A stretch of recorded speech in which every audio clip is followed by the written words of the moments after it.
जहां आजकल के दौर में अधिकतर लोग अपने जीवन से असंतुष्ट हैं। उन्हें लगता है कि मैं ही गरीब क्यों हूँ, मेरे साथ ही ऐसा क्यों होता है, भगवान मेरे साथ ही इतना अन्याय क्यों करता है, मैं दूसरों से कमजोर क्यों हूँ। उन्हें अपने आप में दूसरों के मुकाबले कमी लगती है। वे इनका सारा दोष भगवान को देते हैं, उन्हें अपनी स्थिति का कारण ठहराते हैं। आप इस वीडियो को अंत तक देखिएगा, क्योंकि सारे प्रश्नों का उत्तर आपको इस वीडियो में मिलने वाला है और आप अपने जीवन से संतुष्ट भी महसूस करेंगे। बहुत समय पहले की बात है कि एक गांव में धर्म उपदेश देने के लिए लगे हुए शिविर में भगवान गौतम बुद्ध पहुंचते हैं। गांव के लोग अपनी अपनी समस्याएं लेकर उनके पास जाते हैं और उनसे समाधान प्राप्त कर नई ऊर्जा के साथ वापस लौटते हैं। गांव के बाहर एक गरीब राह में बैठा बुद्ध के पास आते जाते लोगों को निहारता रहता। उसने क्या देखा? उसने देखा कि दुखी चेहरा लिए भारी कदमों से लोग भगवान गौतम बुद्ध के शिविर में जाते और नई ऊर्जा के साथ चेहरे पर खुशी और आनंद लिए वापस लौटते। गरीब ने सोचा, क्यों ना मैं भी भगवान के पास अपनी समस्या लेकर जाऊं। यह सोचकर हिम्मत करके वह भी शिविर की ओर चल देता है। शिविर में एक एक कर क्रमबद्ध तरीके से व्यक्ति को प्रवेश मिलता है, इसलिए वह भी अपनी बारी का प्रतीक्षा करने लगा। जो कुछ उसने रास्ते में देखा, अब यहाँ उसे साक्षात देखने को मिल रहा था। लोग एक एक कर अपनी समस्या बता रहे थे।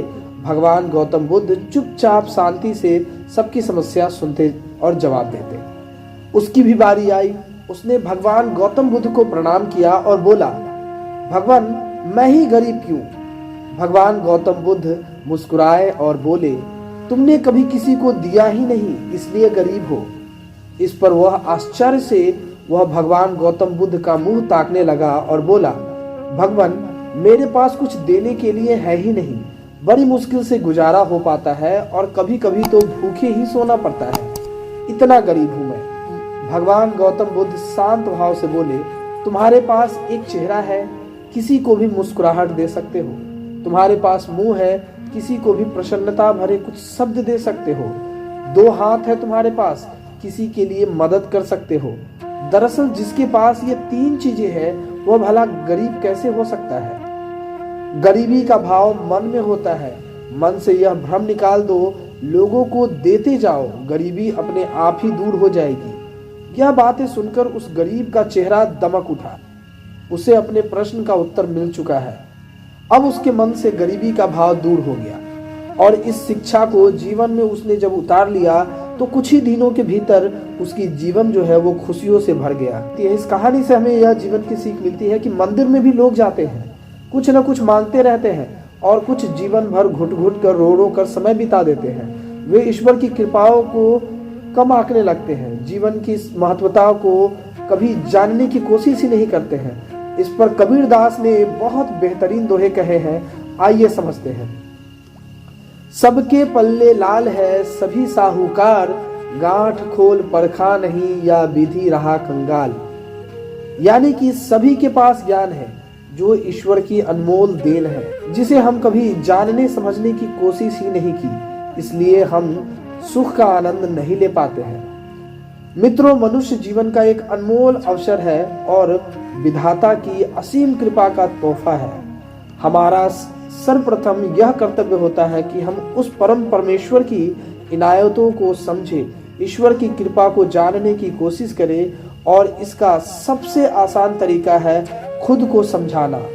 हमारा अस्तित्व क्या है, हमारा लक्ष्य क्या है, हमारे कर्म, अच्छे कार्य, सभी बातों को पढ़कर आज यह पूर्णतः समझ चुके हैं कि हमारे पास ईश्वर की दी हुई वो अनमोल तोहफे हैं जिनसे आज मानव नई नई उपलब्धियों को पा रहा है, असीम ऊंचाइयों को छू रहा है। बस जरूरत है तो सही मार्गदर्शन की, जो कि आज से मैं इन बातों को अपने जीवन में उतारने की कोशिश कर दिया है।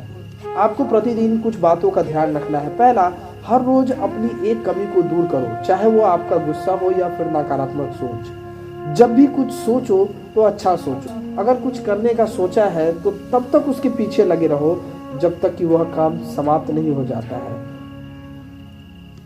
और चौथा, ये वीडियो कैसा लगा है, ये कहानी आपको कैसे लगी, चैट सेक्शन में जरूर बताइएगा। मिलते हैं फिर एक नई प्रेरक कहानी के साथ।